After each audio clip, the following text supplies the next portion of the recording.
Bienvenue sur Fast Checking, un nouveau format sur le Phocéen où on revient sur ce qui a pu être dit sur l'Olympique de Marseille, sur son histoire. Et puis, on va analyser ça quand même, fact-checker ça pour s'assurer que ça soit bien la vérité. Fast-checking, regardez, c'est marqué là. Aujourd'hui, on va profiter, vous l'avez vu sur le Phocéen. Si ce n'est pas le cas, je vous invite à retrouver ce format tourné il y a quelques jours avec Joris, le créateur du podcast Aux Armes. On revient sur son premier épisode.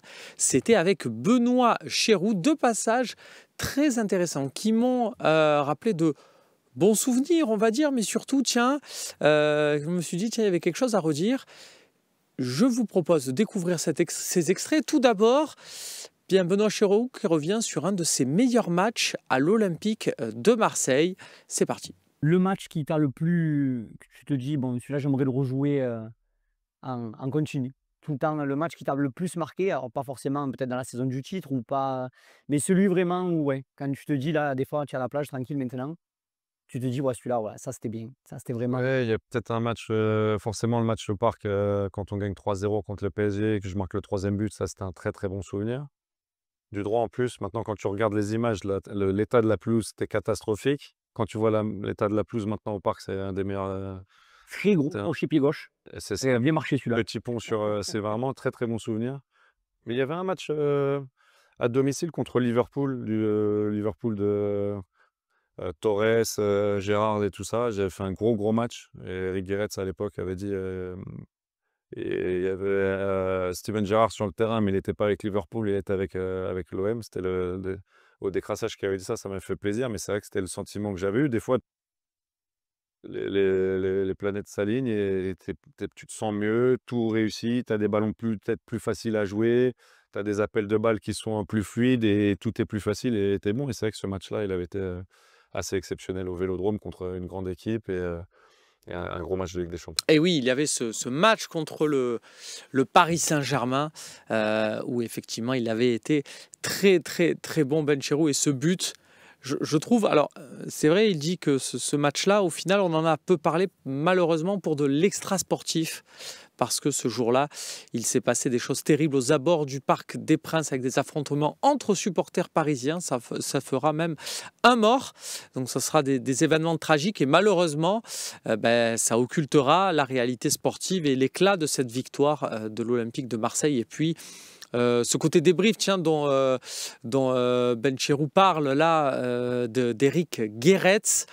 Eh bien, Samir Nasri en avait parlé il y a quelques jours sur le plateau du Canal Champions Club de Canal+, où effectivement, il faisait part de cette manie d'Eric Guéretz de décortiquer derrière les matchs de son équipe avec son vestiaire et devant tout le monde, qu'il y ait des choses bonnes, comme c'est le cas là avec Chirou à dire, ou des choses moins bonnes.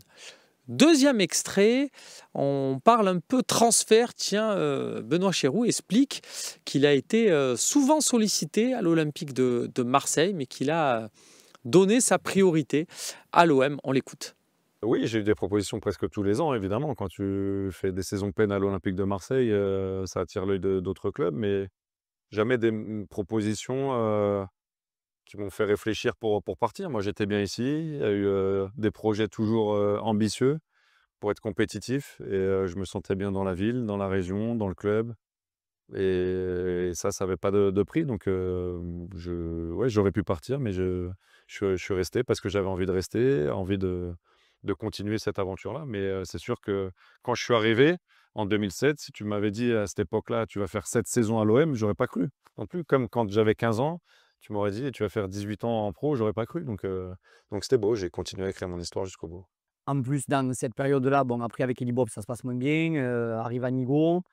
Attention, loin de moi l'idée de contredire Benoît Chéroux sur ce point.